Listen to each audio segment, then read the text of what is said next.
You have such a rich, interesting history. Literally, as a child, I would rather sit and listen to my mother talking to her friends than being out playing. You go to the counselor and they talked about, what would you like to do? And I said, I'm going to New York. The most important word and what is required the most is passion. History is so important as part of the design. Try and avoid gimmicks. I see another arch or another this or another that. That was, 2025. I'm going to ask you a lot of questions. And hopefully you don't find it overwhelming, but that's how we get to know each other and how I get to know you, so I can create your interior, not mine.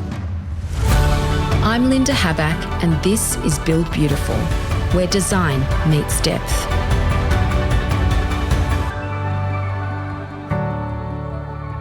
We begin season 2 with a conversation that moves as gracefully as the man himself.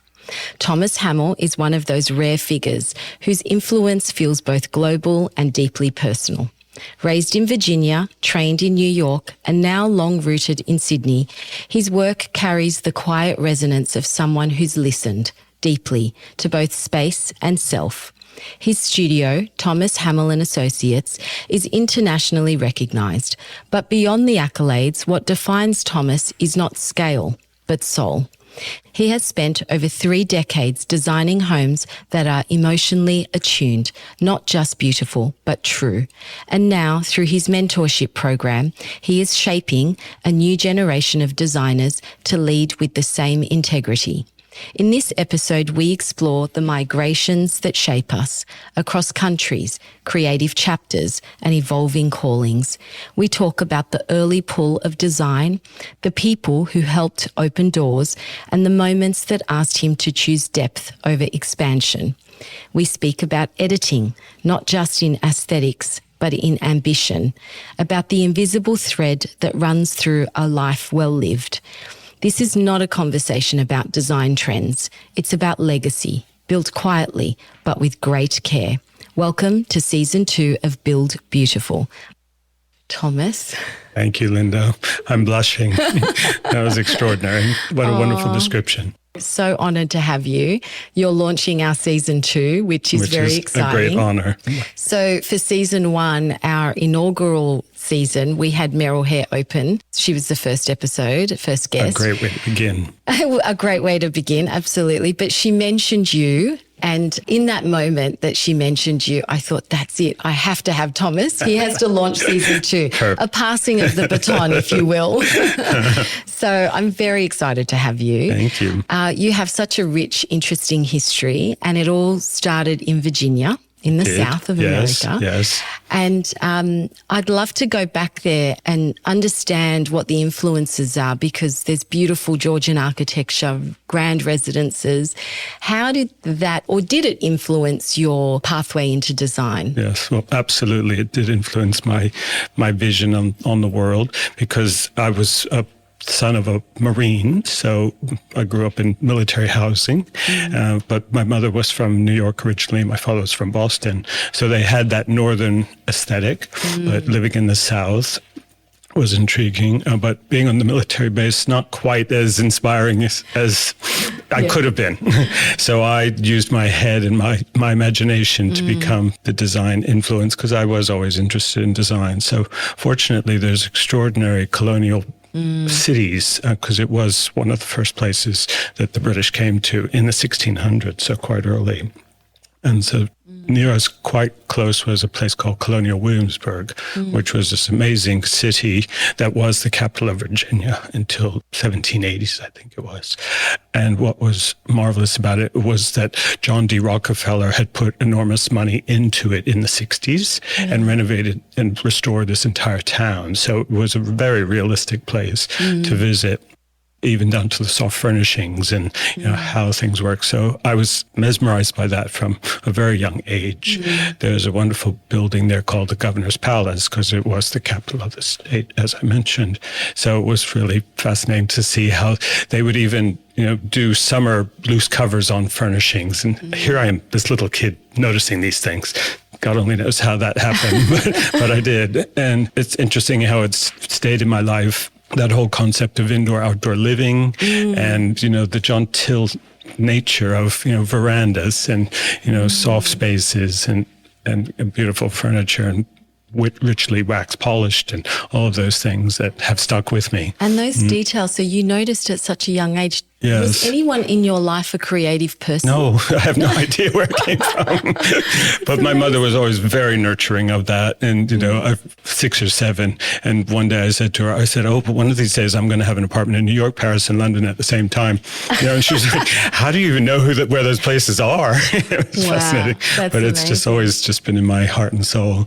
And so how did you move from Virginia to New York? Because you went to New York to study. Yes. So was that a seed that was planted because you read a magazine, or what was that transition point that you thought, this is the next stage of my life? Fortunately, my mother, being from New York, had family and friends up there. So it was always planted in my seed. And then we would take the summer holiday drives to Boston to see my grandparents of my father's side. And I could see the city over there. And I'd beg everyone to please let me go and just experience it for a minute. But typically we'd drive by, so I knew that it was the apple that was in my eye. At the end of high school in Virginia, you go to the counselor and they talked about, what would you like to do? And I said, I'm going to New York. And I remember the lady distinctly saying, why would you do that? We have all the best schools in the world right here.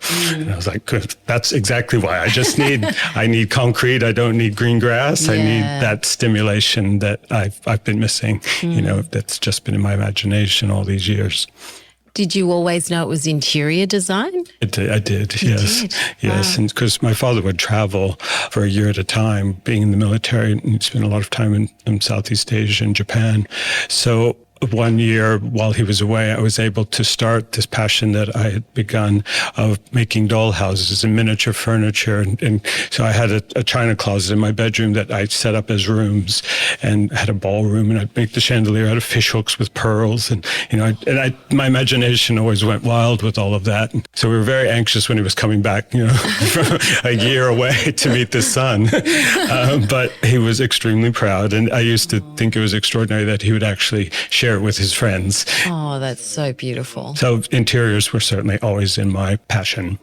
And so you went to New York and you studied design there. So what was that period of your life like? It was eye-opener times 10 because it was the mid-'80s and New York was quite hot and big, and all the huge nightclubs and all of that side of things was extraordinary. To be a 17-year-old on his own, and I lived at the dormitories, and my bed actually looked at the Empire State Building, so it was quite an exciting time to be there.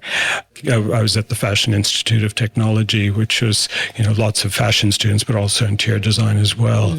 And so obviously they wanted all of us pretty young things in the clubs every night. So the free passes and so it was very hard, but I always stayed very true to myself that I was going to work hard, but experience those things as well. So I was very disciplined. I could work, go out, come back to work. I was able to regulate all of that. But what was very interesting is, with the school and being in New York, I had this passion for history as well as contemporary things. So it was nice to have that. I found that the school was a little bit too contemporary in its approach. Everything was Bauhaus and, streamline and all of that. But I had a very standout professor who was called Stanley Barrows, who to this day is known as a very great interior design history aficionado, and he had studied at Parsons and then in New York. So he was one of the first to really influence me and see that history is so important as a part of the design education. And I use it as an example continually that, Picasso started doing very old-fashioned, old-school paintings, and he had to have that education before he got to where he... Able to do that. I went to a museum in Malaga this year, and they literally had one of Picasso's first paintings next to one of his last ones. And it's amazing to see that evolution of literally sitting next to each other. But I've always used as an example of how I feel people need to understand history before they can actually reinvent it and create something new. Your work is very much a balance of old and new. So do you think that was founded by that professor, that love for sort of weaving in history and elements that are maybe more traditional, but in a contemporary context as well? It absolutely planted the seed, yes. As the seed started to sprout, after the 2 years in New York, which was extraordinary, because I always still had Europe I had been on a school trip a few years previously, so I knew what existed in London and Paris, so I felt like I needed to get back there. So after my 2-year degree, I was able to apply to a college in London to get my Bachelor of Fine Arts in Interior Design there. And that certainly really, started the sprouting of, because I actually felt the scale of London was more for me, that it wasn't so quite overwhelming and gritty. It had a finesse about it and a civilization to it. And you just knew that you could scratch any surface and there was incredible things, hidden behind that. And as we'll talk about, all these amazing full circle sort of people that have come into my life and how it's informed and influenced me along the way. And by chance, one of my professors in New York had written me a letter of introduction to Sir Hardy Amies, who at the time was the gentleman who made all of the clothes for Queen Elizabeth. I was able to be introduced and meet him and introduced extraordinary things to me. But in our discussions, we talked about Australia for some reason, and she said, I have a very great friend in Sydney called Leslie Walford, and I think that you should know of him. And so he wrote a letter of introduction, and I started this correspondence with Leslie.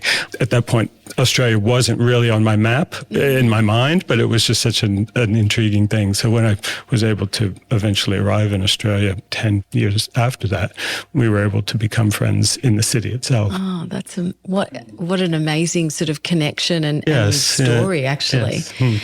And so how long were you in London for before you returned to New York? I was in London for just over 2 years. And it was a fascinating time because the proximity of everything in Europe, as you know, is just so delightful. The professor would say, there's these amazing stained glass windows in Berlin. You should see that. Or you should go to the antique market in Brussels, or you should go to Vienna. And so you could literally do that. On a train. Yes. And it was an amazing time at that time. The US dollar was almost equal to the pound. So it was a very inexpensive time. So it was marvelous to have those experiences. But then at that time, I also pushed. I didn't want to just become a classic interior designer. I still was intrigued by new and contemporary. But the mixture was always important. So as my thesis for my 2-year term there, I chose, it was a building on the river on the Thames called the Billingsgate Fish Market, which was an old Victorian building. And at the time, my professor told me that Richard Rogers was doing it as an office building. And so I was able to get the plans and have a meeting at Sir Richard Rogers' office, which was extraordinary. But then I thought, how do we make this contemporary? And having my experience of the nightclubs of New York, I decided that I was going to make this enormous building into a nightclub. And first I came up with the name Londinium, which was the old Roman name for London. So I've always been intrigued with mixing the old and the new. Yes, absolutely. And it's still so apparent through your whole body of work when I look at it, is this beautiful balance of old and new and materiality and texture and pattern. And reverence to the past. I think that's an important thing. And do you think that is rooted in your upbringing in Virginia? I certainly think there is, because it's that combination of living with the past in a positive way. There's no need to disregard it or turn your back against it. It's actually very nice to embrace it. Oh, beautiful. And so you land back in New York and you start working at Parish-Hadley. Tell me about that time working for Parish-Hadley, and what did you have to give of yourself to that role and working in that environment, and what did you gain from it? Well, interesting. When I first got back to New York, I actually had 2 great sort of jobs in New York. The first one was for a lady called B.B. Winkler, who we'd met by chance. And I feel like I've always been so fortunate with these meetings of people. And so literally I was working for a gentleman only for a few months because I wasn't as inspired by what he was doing. But I used to have to drive this lady, B.B. Winkler, to Long Island because we had done show house rooms next to each other. And hers was there, and I was at this other gentleman's room. And we just picked up this extraordinary dialogue and friendship in the car on an hour and a half each way going to Long Island each weekend. And so by the end of the show house, I was working for her. That's amazing. And she was an extraordinary person because she was focused on design and loved it. And she had some extraordinary clients, but she was very business driven at the same time. So I feel very blessed and fortunate that I had her experience in my life because I learned it's not all just art for art's sake. Yeah, absolutely. It's very important. And extraordinary, one of our most famous and amazing client was a man called B. Gerald Cantor and his wife Iris. And they had amassed the largest collection of Rodin sculptures in the world. At one point, they had 750 of them. And fascinating. Where did they store fascinating them all? people. Well, in the end, they gave away 500 or 600 to every museum in the world. That's so the Met and the LACMA and the Rodin Museum itself, and extraordinary people. And just to have that exposure. Because can I just give some context? How old were you at this point that you were working for B.B. Winkler? Maybe 21 or 22. You are an old soul, Thomas Hamel. You really are. Because I think at 21 or 22, and how old would B.B. have been at that time? Maybe 50s. Yes. So this beautiful connection that struck up between I remember what I was like at 21. I mean, it is extraordinary. And that's one of the first things when I met you, I want to say about 10 years ago now, is you strike me as this, you are so present. And I'll talk about that. I have a little story about that, which I'll mention later. But you are an old soul. And it's so obvious through this just the beginning of this conversation. Yeah, well, literally as a child, I would rather sit and listen to my mother talking to her friends than being out playing. That's how I feel like I learned about people themselves. Do you have siblings? I have one brother. One brother. And are you close in age or? He's 2 years younger, but we were very different. So again, it was in my DNA. It's just very DNA. Different That's people. Amazing. But and then with BB, she gave such stock to me that, literally I had 2 assistants myself at 21, 22, and we did extraordinary projects. But it was that exposure to what the world offered and these great collectors and these great visionary people that had, extraordinary things and passion. Can we stay with BB for a minute? Yes. Because I love the business of design. Yes. What were the key things that you learnt from her? Because I think one of the things that I know a lot of people who will listen to this podcast, many designers, architects, they not always struggle, but one of the big things that they're trying to focus on is building a strong business. So to have that exposure at 21, to have an insight into the business of design, what are the key things that you learn and that you've kept with you to build your own practice? I would immediately say it's organization and structure. It's got to be, you just can't, think, I'm going to design this and I'll think about what it costs later. And everything has to be structured and organized, because as long as you give them all the information up front, most clients are, at least then correctly, if it's something that they're interested in, want to proceed with or not. Right. Okay. And then it's all about the efficiency of, the descriptions, the details, the cost, how it's then invoiced, how it's that structure that's so crucial. And then it's much more easy these days. There's programs that can assist with all that. At that point, there weren't. We had to fill out very detailed worksheets for every single item and how the sofa is going to be piped and is it got blind stitching and it's just setting up those systems. Fortunately, I've always had a very logistic focused mind, which is crucial. So I'm fortunate that I've got the creativity side of things, but that organizational side of things. While with BB, I met one of the people that has changed and influenced my entire life. And it's a hilarious story how we met. BB mentioned that this lady was coming in to see us who was a German industrialist who had a pied-à-terre in New York. She had seen our work in a magazine and wanted to talk to us. In walked this extraordinary person in a suit and tie with slicked back hair and red lips, just like that look that you just think of from many years ago, German severity, but yet hard-edged. Yes, and then she ended up, she had steel mills around the world. It was her family's steel company that she was running.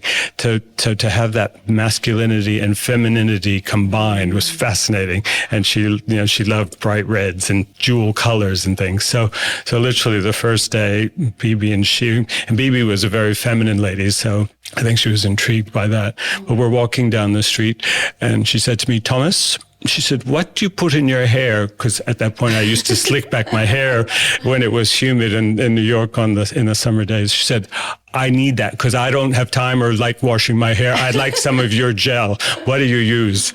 And so I explained that I used to buy this gel in London.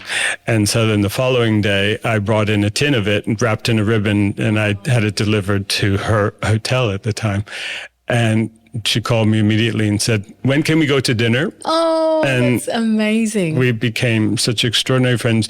And what she taught me, and I'll never forget it, is because she talked about that. She said, most people make the mistake of starting in the center and working their way around the circle, trying to experience the world. She said, that's silly. You should start with the big exploration of the world and come down to where you want to be at the end of it, in the center of the circle rather than going the other direction. And we remained friends even after I came to Australia. So in the end, because Bibi didn't even know it, but I got out of her that she actually had this extraordinary moated castle in the Netherlands. And then after that, she bought a castle in Scotland. And then after that, when I was able to assist her with an apartment in Singapore, and then she bought this 18th century palace in Potsdam that she was doing. So I was able to assist her with that. And then after she discovered the New World via me, she bought an island off the south coast of New Zealand that we ended up doing things for. So she's been visionary in my life, all from my bottle of hair gel in New York when I was 22. I was going to tell this story later, but I'm going to tell it now. My first experience with you, because it speaks to this point about you and it highlights it. I met you, I was a guest of our mutual friend Lorraine's. It was an art gallery event 10 years ago at Art House Gallery. And I was introduced to you, and it was full of people. It was dark, it was loud, and you were completely present in that conversation. And it stayed with me because I thought, little old me, I mean, who am I? And you're Thomas Hamel, you're a design hero, and that, you know what they say, never meet your heroes. But in my case, I meet you and you were completely present. And you were not just present in the conversation, and you could have easily been looking around. It was distracting. There were people everywhere. Yeah, it's overwhelming, those kind of functions. Those things are overwhelming. And it was one of the first things that I had gone to at an art gallery and it was a long dinner, and there's all sorts of things happening. But not only were you present with me, you were engaged in the conversation and asking me questions. Well, I spend a lot of time asking questions, and I always apologize to new clients because I said, I'm going to ask you a lot of questions, and hopefully you don't find it overwhelming, but that's how we get to know each other and how I get to know you, so I can create your interior, not mine. Not yours. So I just wanted to highlight that story. I'm going to tell that story later, but it's so relevant to you've struck this beautiful friendship with this lady who is, a boss. Exactly. But you connected with her, and that is exactly my experience with you 10 years ago. And that's your superpower. Yeah, well, and I've been so fortunate with many experiences like that, but she was one of the highlights. I thought I should share that story. Incredible. I feel like you should write a novel. Yes. I think you could write a novel.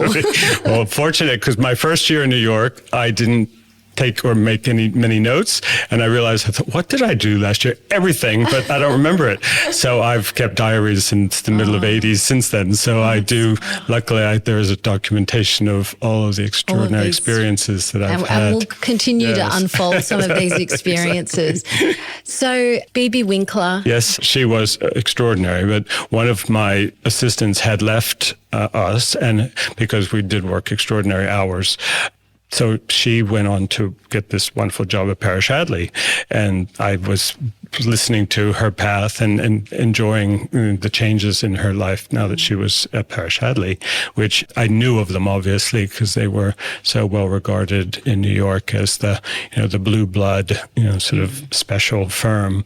But at the same time, they always nurtured other designers. It wasn't just about the egos of Mrs. Parish and Mr. Hadley. They had other designers and they let them have a voice in the business, which was nice.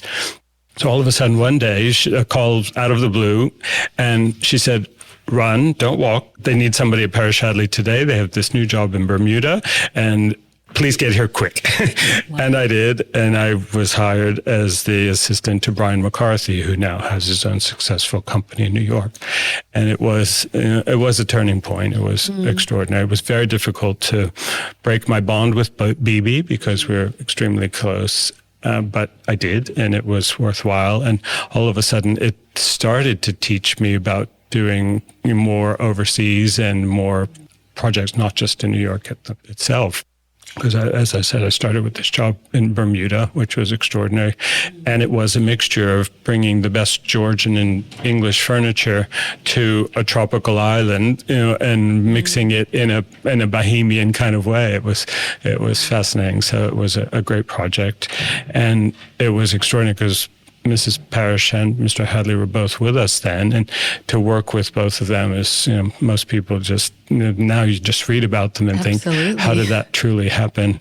Mrs. Parish was much more about keeping things more old school, but it was about beauty and quality of things, but then mixing it with baskets and with objet trouvé and quilts and things. So to bring down the glamour and the grandeur of things, that was her sort of point of view, whereas Albert Hadley was very much, and I saw myself in him as he was a very gentle soul from Nashville, Tennessee, who was very gracious and always, a very much a Southern gentleman.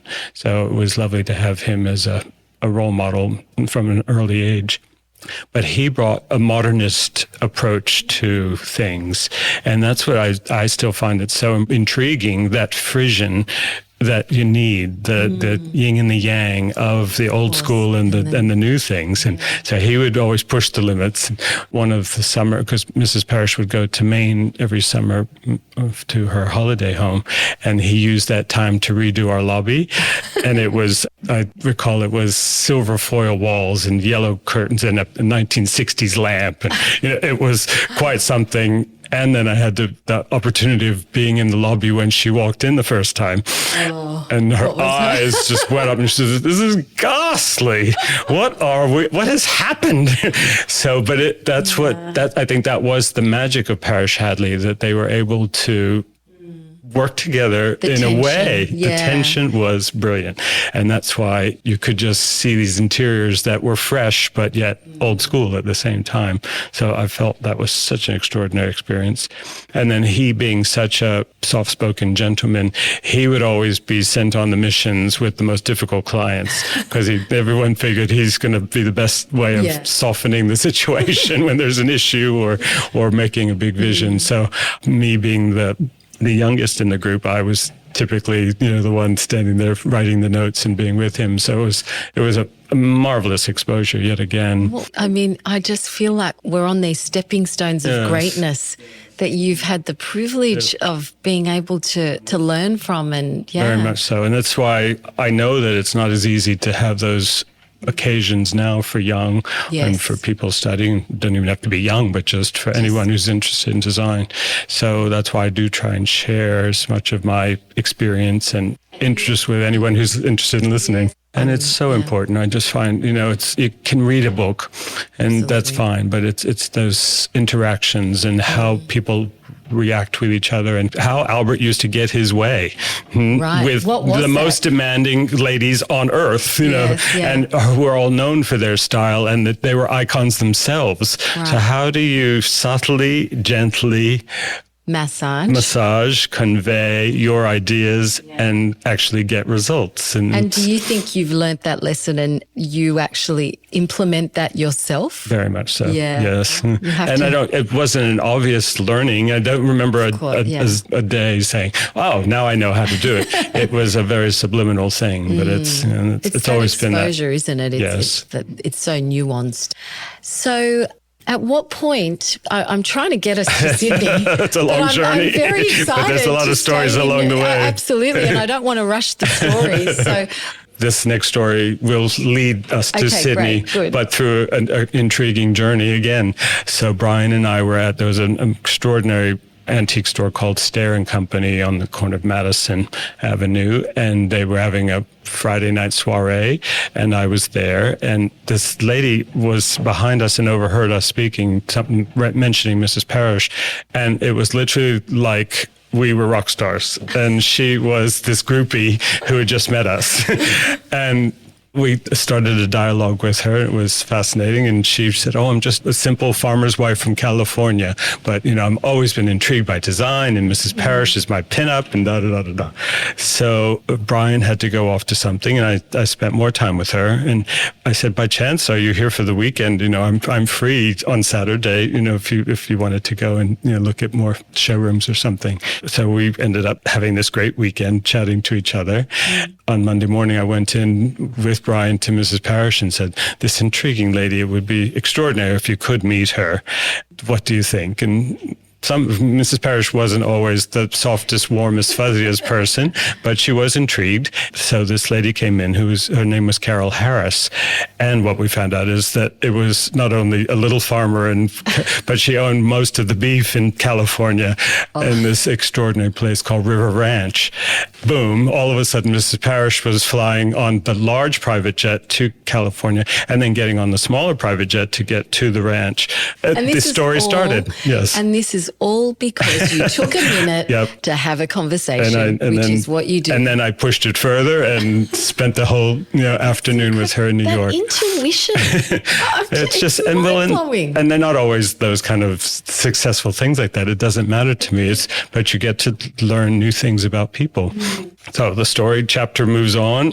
We started working for Mrs. Harris in California, and it was literally my first trip to California ever with Brian after that, and she was showing us lovely things in Los Angeles before we went up to the ranch. Later on, there's a great antique fair called the Biennale in Paris that was every 2 years, and it was considered the best in the world at the time. And so Brian and I were going to be there. We were going to go and see the German industrialist. I didn't mention her name, but at that point she was called Dr. Viola Hallman. Later on, she became the Princess of Hohenzollern when we did the palace in Potsdam. But we were going to visit her and go to this antique fair. So at another gallery in Paris called Bidiaron, and all of a sudden came this Australian contingency. This gentleman called Martin Cook, who was a great antique dealer here in Sydney, and he was with Frank Grill, who was one of the great interior designers of Sydney at the time. We picked up a conversation, and they invited me to dinner that night with them, and Martin had a great collector called David Roche from Adelaide. When David passed, they started the David Roche Foundation, and it's a beautiful decorative arts museum in the center of Adelaide. So I met all of those that first night in Paris, and that was it. And we had a beautiful dinner, and Martin told me of some other antique galleries that I didn't know. So Brian and I went and saw those the next day, and it became a nice education of that. Martin was on his way to New York on the way back to Australia. I didn't know how those sort of round-the-world tickets worked at that point, but he was stopping by New York, and we were able to have another evening together. And he said, "Why don't you come to Sydney, at Christmas time? Let's organize if you can come." So I was able to get 10 days to 2 weeks off, which was the full year, holiday, that's right. in the US. And so I came so that was 1990. And so Martin was an extraordinary host. I literally, after 2 weeks, I had to write 45 thank you notes because on the plane home, I was just spinning. My head was spinning because, at that point, I'd met Malcolm and Lucy Turnbull, before he was the prime minister, and extraordinary people. And interior design-wise, Frank Grill was here. And then I met Michael Love, who's become a great friend ever since. And my eyes were opened. And I wrote back to all of my friends in New York, and I said, it's London in the sun. I think this is the place. And Martin is certainly the most debonair, extraordinary person to spend time with. So I was hooked. Oh. And then you get back to New York, and it was January, it was rainy, it was miserable, cold, and all of those things. Yeah. And so we talked about, potentially me moving to Australia at some point. And I went to some of the Parish-Hadley clients, and they were aghast. How could you leave here for that? It didn't quite have the polished reputation that Australia has now. It was intriguing to everyone, but it felt like it was the last stop on the train. It wasn't, going to the bright lights. But I certainly thought it was extraordinary. And so it took quite a while to get the immigration organized and the residency and things, but I was able to come maybe 7 months later. Amazing. And once I arrived in Australia, then we were like, well, now what are you going to do? I just left this extraordinary job in New York, and what's next? And luckily, through Martin and his antique store, I met everyone who was, of note in Sydney, Lady Potters and Lady Porters and Lady Packers, and it was extraordinary for all of that. The who's who. But then I was a little unknown identity at that point. I was 25, and I wasn't really ready to start my own business. But we talked about it and said, yes, well, why not? What do you have to lose? And so we incorporated. And Michael Love was an extraordinary friend, but it was just he never offered to do a collaboration or anything until I started my own business. Wow. And then as soon as I did that, he actually did. And it was all about that thing that I feel like I brought to Australia and that was required is that service and that turnkey service. And he had been asked to do that for the first time and didn't quite know what that all mean, filling the fridge and buying the candles and the towels and doing all of that. So he brought me in on this project. It was almost like him putting his arms around me and giving me the gravitas, and that I was somebody in Sydney that was respected for that. And it went from there. That's amazing, because really, that is Thomas Hamel Associates. It is a turnkey service. Yes. And so you were able to bring all that experience that you'd had working in New York here, and almost said, it's an incredible offering. Yes. So how was it received, and how did that first project go? And then was that essentially the foundation of your business moving forward? It was one of them for sure, and it was very well received. It was a very special person called Paul Ramsey, and it was an apartment in the city, and he loved beautiful things and living that way, but how do you start and where do you start? And so Michael and I spent a lot of time, and it was wonderful because we could find special objects, and it was about trying to create a story for him, which we always try to do for every client, and it was successful. And at the same time, the Turnbulls at that time were living in Paddington and planning eventually to move into a waterfront house in Point Piper, which, funny enough, they just invited me. It was 30 years ago this year that we did the house for them there. And it's so nice to still be a part of people's lives and history. But the business just kept going on that respect. And then what happened is all of a sudden Melbourne came into it. And so there was a couple of them. It's funny that right now they all sort of claim I was the first Melburnian, and I just smile at all of them. But I think, gracious. Yes, I think the first one was actually a beautiful lady called Margaret Darling, and she had an apartment in very, very old school, proper, and I was able to help her with a renovation in Domain Road. But besides that, a couple of others had also reached out to me. And I think I was able to be accepted in Melbourne because I wasn't, a true New South Wales person. So it was so that rivalry is true between big time, but in a nice way. It makes me smile, and I think I love being between both cities. I think It's so special. But that was a whole nother chapter, because the interiors and the homes are very different between the two cities. And in Melbourne, it's very much about the garden and entertaining at home and scale. It's so nice to see 3 and 4 meter ceilings versus 2.4 to 2.7. It's just a whole nother lifestyle. Yeah. So when you did come to Sydney and to Australia, were there any frustrations? Because we were such a small market, at least back then. Yes. Certainly different now. Yeah, it was certainly a culture shock in many ways. Besides everyone being charming and nice, it was New Yorker at that time, was bigger, better. So I remember we'd go to new projects and you'd always just calculate that it was $10,000 a window for window treatments, dun, dun, dun, dun. And I remember coming here and I mentioned the word 10,000, and that was for the entire budget. so it was a treat. But at the same time, I did love being here, and there's an appreciation that Australian clients have that I've always found very refreshing, and people are interested and intriguing. And now I know that literally, because I find Australians are the most curious on earth. Literally, the showrooms in New York or London or Los Angeles don't change, every couple of years. But yet we've been there 3 times, and we're always looking for the next thing because we are so used to, new things and being stimulated. That's right. And I think that's just by nature of being so far away. Yes. So we have to open our minds and have that curiosity. Yes, and we make a great deal of effort to do it. It's refreshing.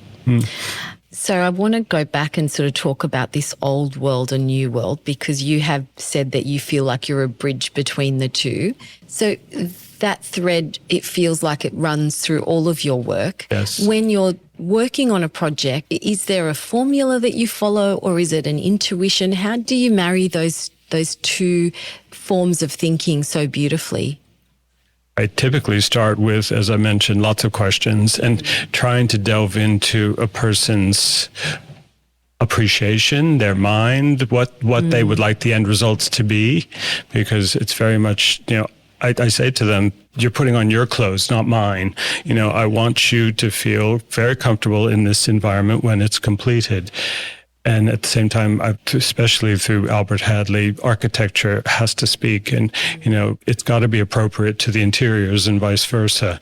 They have to work together in some way. It's very important. So I'm very much informed by the architecture, what it is. Then once you get that established, then you make the twists. There's an extraordinary gentleman called John Schaefer, who I met very early on, and he was a great collector of everything. And it worked a lot with Martin.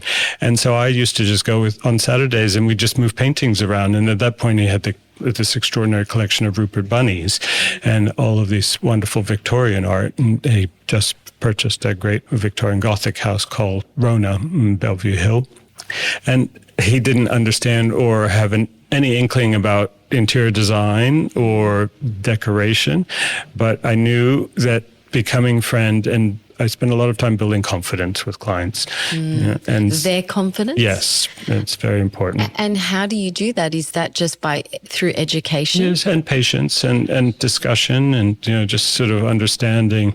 And that it took quite a while with him, because he was just about buying objects, but he didn't know how to put all those objects together. And so through my New York connections, I was able to show him these beautiful Gothic rugs, antique rugs, Victorian rugs that you could find in New York, and beautiful furniture. But then at the same point, I said to him, you've got to put some contemporary things in there. You can't just have it as an homage to the Victorian era. It doesn't work, you need that. And as an example, I was just at Chatsworth recently in Northern England, and it's extraordinary how they have this incredible collection of antiques, but they embrace contemporary art and they mix it. And so I spend a lot of time talking with him about that, and I do that with other people as well, that it's nice to have 1 or 2 old souls in a room, but then it's got to have the twist. It needs to be dynamic in a way. Yes, and appropriate for now. You said something beautiful. We had a call last week and you said, I live for being in other people's heads. I think that was the words that you used. Yes. And I love that. Can we just expand on that? Because, I mean, we've touched on it, but what did you mean when you said that? It's interesting. In a way, it's almost, rather than having my own points of view, I actually try and emphasize their points of view. And so I find that that's the best way of, and then I like the mix of bringing people together that have like minds. I was eventually able to introduce my German industrialist to John Schaefer, and they became fast friends and went to the antique fairs in Maastricht together.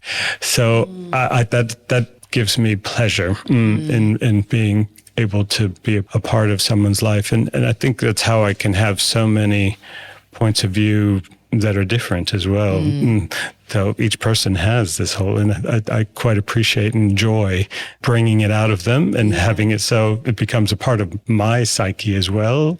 I'm really interested in this because working with lots of clients, it can often, I often say your cup has to be full. Absolutely. To be able to give to them and to absorb what they need and their needs. How do you balance that? Because you are so present when you're with someone, whether it's, that's been my experience with you. So how do you ensure your cup is full so that you can be completely present with your client? What is that magic touch that you have? Like, what are you doing that It takes a lot out of me. So I do need that recharge time where I have to have my own sort of day of, recharge. And I'm fortunate enough to have this beautiful garden now that I can spend time in for that. But it's important to, I'm very much a generous giver. Yes, you are. Yeah, and it's always been, but I enjoy it. Have you ever sort of worked with a client? I guess I'd like to understand if you've ever had a challenging client in that perhaps you don't like the aesthetic, or how have you dealt with a situation that perhaps is grating against you in the wrong way? Yes. Have you had that situation and how have you dealt with it? It happens, unfortunately, because as I've just been saying, I give. So there's times that I've given too much, and some people don't want that, and they don't want their home to be that. I don't know what they exactly want, but they don't want to go to that level and layers and details, and it's frustrating for me. So some clients we can get to a certain stage, and then that's fine, and they're not the ones that I'll be corresponding with 20 and 30 years later, like most of the ones that I do. And then obviously there are the ones that are too difficult to continue with. The only breaking point that I have is if they're sort of awful or rude to my team, because those are my babies, and that's the breaking point. That doesn't work. So unfortunately, it doesn't happen very often. Yeah.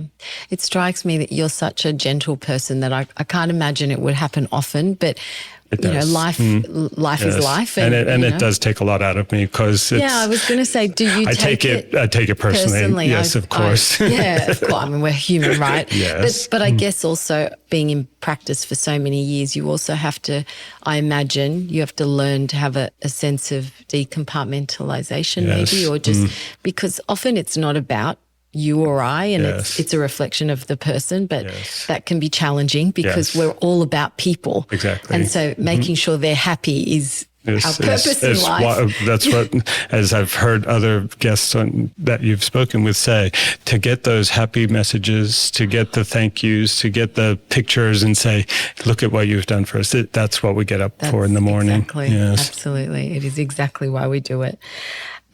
How do you know when a space is just right? When you're curating a space, how do you know you've got it just right? How far do you push the envelope? At what point do you go, enough is enough, it's perfect? Is it ever perfect? Well, that's what I was just going to say. It's not easy because my relationships go on forever. So something can be just right one day, and then 3 days or 3 years later, it's not. And so I want things to evolve. And I'm always saying to clients, let's move the artworks around, because you stop looking at things. So that's why I don't like a just right, because then you don't actually appreciate it or look at it anymore. I want things to continue to evolve.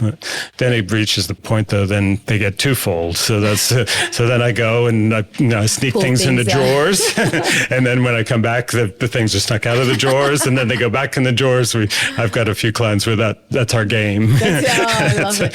Which is fun. That. I mean, that speaks a lot to your importance of relationship. Yes. Because the fact that you're still in their lives 3 months, 3 years, 10 years later, 3 decades later, and that there's this relationship, you're there as part of their being, as opposed to I offer a service, I do a service, I close that door and I move on. Yes. It's a really different way of operating, which I think, I don't know many people that... No, it's and it started special. from day one when I talked about the service. I've certainly seen over my 3 decades here the evolution of service amongst many other designers that didn't exist. And it's become, it's important now that that's included. Well, it's your DNA, and it's actually what makes Thomas Hamel Associates. Very much so. Really the And then I've tried very hard with my team to instill that, so it's not just me that's offering that, that service and that dedication and that interest. Everyone, we're all about developing, relationships. Yeah.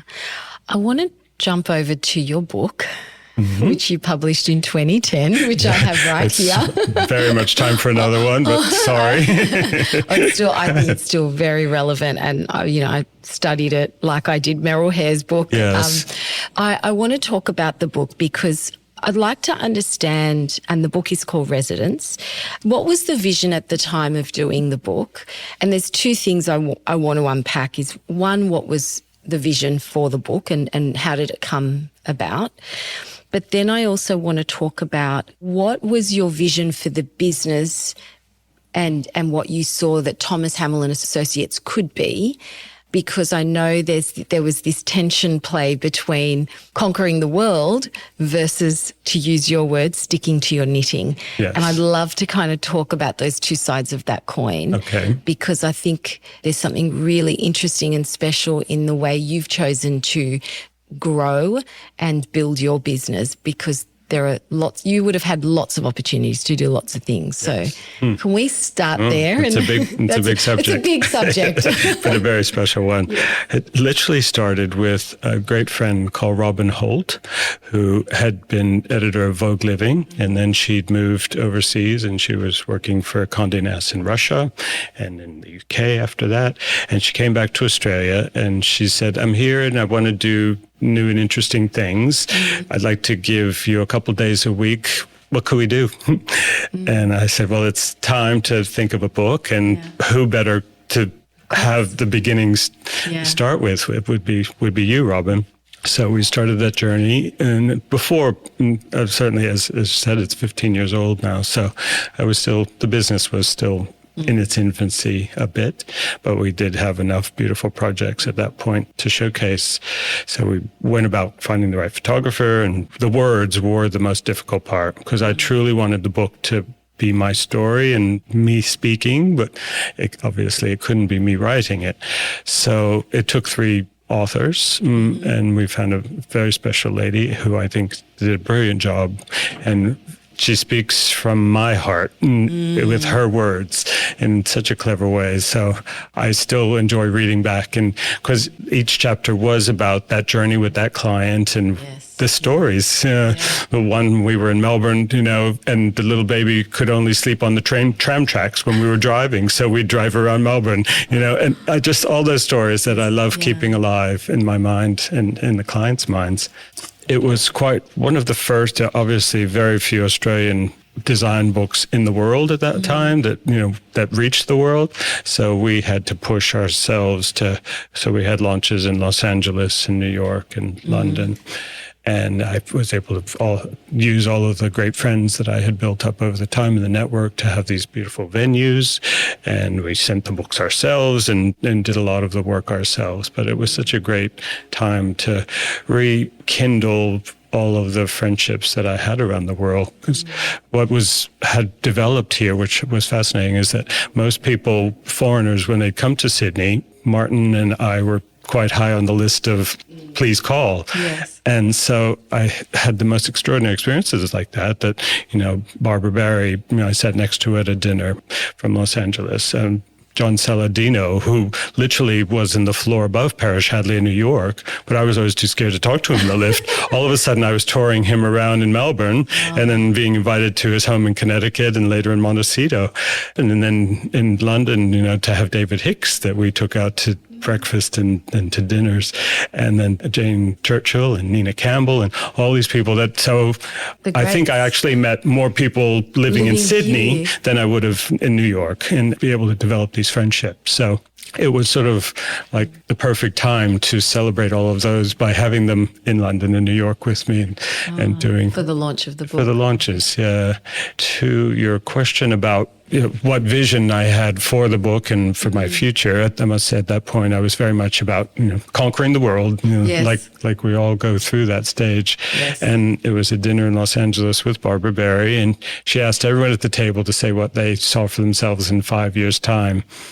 And came to me, and I thought, well, I'm seeing stores, London, Paris, New York. I'm seeing this, I'm seeing furniture collections and fabric collections and all of that. And she just put her eyebrow up and said, okay, I look forward to hearing in 5 years, how has this all evolved? And it evolved over the next year or two after that all of a sudden we were working on a furniture collection where I thought, goodness, I'm going to spread myself too thin.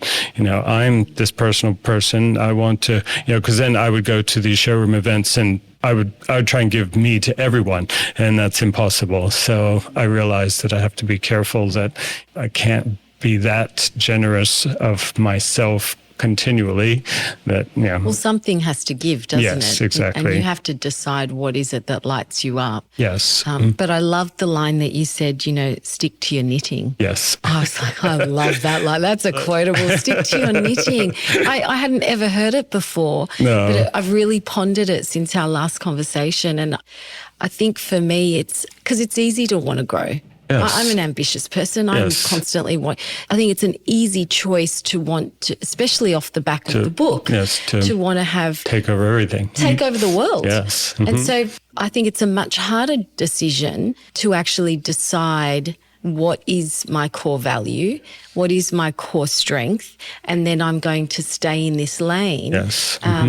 Because there's always a trade-off. Very much, yeah. And so I guess I would like to understand, what was that thinking at that point that you just thought, yes, you'll spread yourself too thin, but was it that you just thought, that's not my wheelhouse, I want to really focus on delivering these incredible experiences, because they're not just, it's not a service, it's an experience. No, absolutely. It's a Thomas Hamel experience. Well, and I call it a journey. A journey, yes, and it's very part of the, everyone's like, when can we go overseas? What can we do this? What can we spend time together? And that makes me smile. But at the time, I was spending a lot of time with Martin Lawrence Ballard, who's a great friend in Los Angeles, and then with seeing what Barbara had created of her business. And I saw that is a potential for business, but it's a little bit more, they're selling this vision in an anonymous kind of way. It's not as personal as I typically like to be. So I just decided that, no, that's not what I need to do. Let's focus on these extraordinary jobs and these extraordinary clients. And they continue to give me amazing jobs and feedback. And, and the global had come from all these Australian clients. All of my overseas jobs are for Australians or someone with a very strong Australian connection. So I was able to do my work in Asia and in America and all around Europe for Australians. And I love that. I thought that's what I'm going to stick to and be strong at. You've really carved out that niche. That's what you're known for. But it's so lovely and refreshing to hear that you chose depth over scale, essentially. Yes. I want to move on to mentorship, because I mean, you've mentioned all these incredible people that have touched you over the years through your journey. And I know that you now give back and you have a mentorship program. Yes. When did this idea of the mentorship program start, and why did you decide to introduce it? We've always worked with the schools to have people in our offices from the schools, because I just think the exposure is so important. Literally they don't teach anything about fabrics in any design courses, and it's just so crucial. And you might get one lesson. It's very sad. And I literally, in New York, before my job with BB, I ironed samples in a showroom, just like every other designer should do, because that's how you learn. So I always have people in our library. I think that's important. But I thought, well, let's take it to the next step. And so, because the problem is then the poor things, they're in the library and they don't get to hear any of the interactions or the other things that are part of, this big picture that's being an interior designer.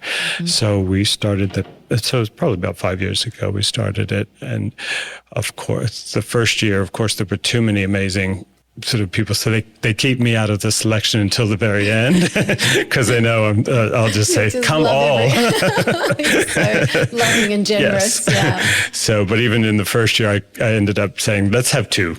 So they're both very special people, and it's been wonderful to see them spend the couple of years with us in the office, and then they've gone on and they're actually working for other Sydney interior designers, and I've heard great congratulations from those designers of what we were able to expose these gentlemen to. It's incredible. It's really a giving back, isn't it? In many ways, it's your way of giving back. Yeah. Do many stay on with you? Yes, typically, they start that way, but then at the same time, it's like having children. It must be so difficult to actually sort of let them go. Say that they need to learn, something else as well. Absolutely. But it's a big family tree in Sydney of all of the designers that have worked with us. That's right. It makes me very proud. It's a beautiful community too, actually. And I had a beautiful junior designer who worked with me for about a year, and she went off to Squillace and she's doing great things there, and it's really nice to kind of see them grow, and it's an important part of the cycle of our community. So. Yes. So let's talk about exposure. How does one educate themselves? Because I studied as an adult. I went to a private college. I studied design. We did maybe 2 lessons on history. It's just not enough. So what would your recommendation be for someone who does want to extend their repertoire, extend their knowledge? What is the best way to do that for designers or architects or just design aficionados? It's so much more easy now in terms of with social media, because there are some incredible Instagram accounts especially that people, most of them are based in New York or London, that actually do talk about all the famous interiors and the designers and the parties that they gave and all of those things. So it'd be nice. I should actually put together a list of those amazing Instagram sites that are, because they do have extraordinary stories on them, and that's the best way of learning. Because how do you learn? And also I think, I'm not an expert at all in antiques. I have very little knowledge in antiques. Yes. How do you know you're looking at a quality it's a whole antique? Another chapter, exactly. Or, a vintage piece. And I think we have some great people in Sydney who have vintage stores or antique stores. You shy away from that because it's so limited. Exactly. The knowledge is limited. Whereas your work is so rich with that. It's so layered. How do we educate ourselves? And I would love that Instagram list, and I'll share it with everybody through the socials. That would be a good thing to do. But how do we educate ourselves? How do we learn and extend our repertoire? Yes, it's tricky, and then there are platforms now like First Dibs and things to learn from. But literally, I say to my team so often, you can't just buy something from a picture, and if it's got to be a picture in a room or live, because these sort of deceiving photographs, and it's happened to all of us. You think you're buying a vase this big and it comes this big. Right. It's just so I tell them continually to pull out the tape measure and just actually make sure that this is what in they're fact, getting. I've heard you say that, and I've said that to my team. We've got to pull out the tape measure, check, measure everything. It happened recently. A client was looking at this extraordinary painting, and it was advertised, and we all said it's beautiful and all that. I went to the gallery to look at it. It was literally a postage stamp for many tens of thousands of dollars. So you have to be so careful. That's right. Exactly. Measures are very important.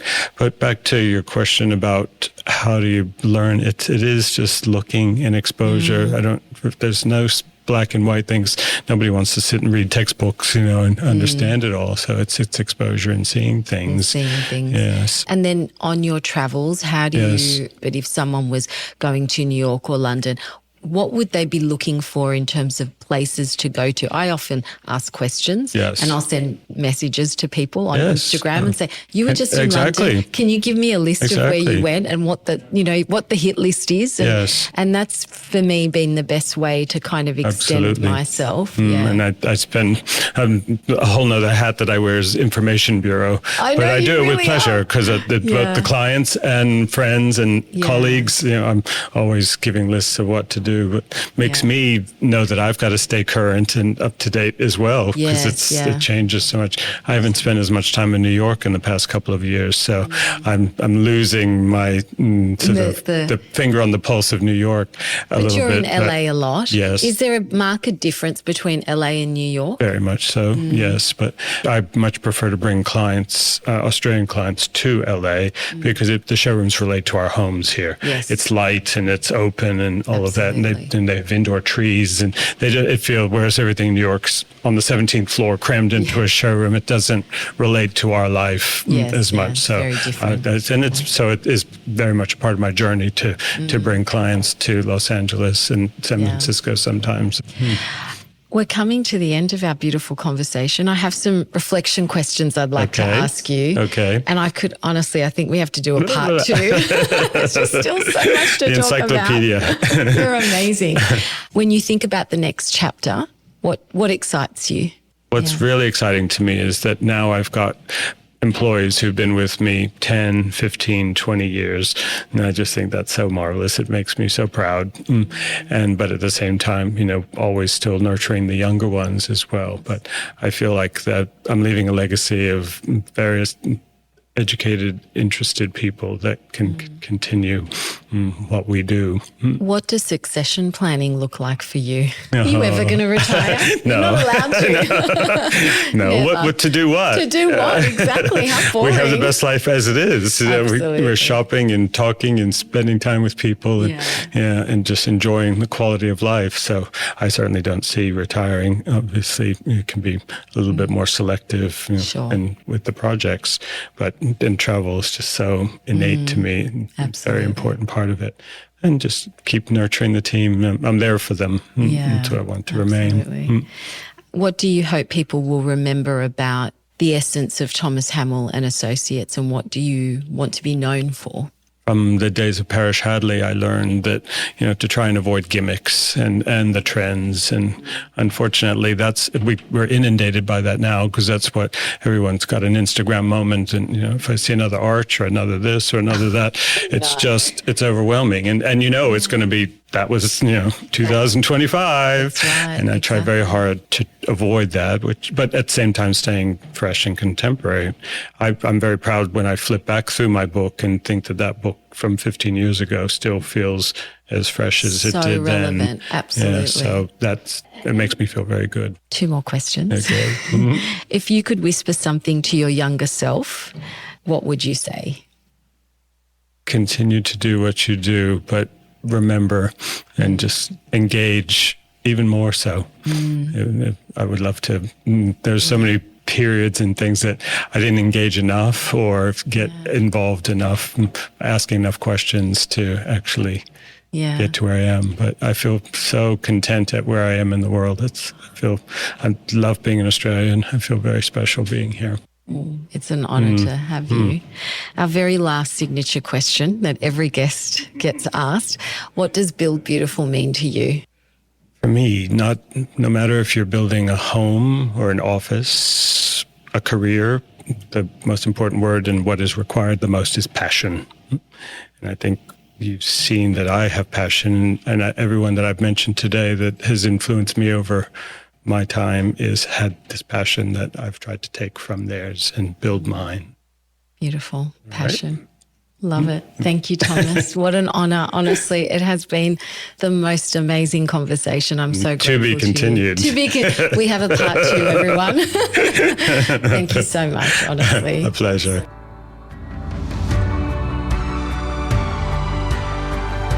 Thank you for listening to Build Beautiful. If this conversation resonated with you, I'd love it if you'd follow the show, leave a review, or share it with someone who's building something meaningful. It matters more than you know. Follow us on Instagram at Build Beautiful Podcast. Until next time, keep creating with intention, and together we build beautiful.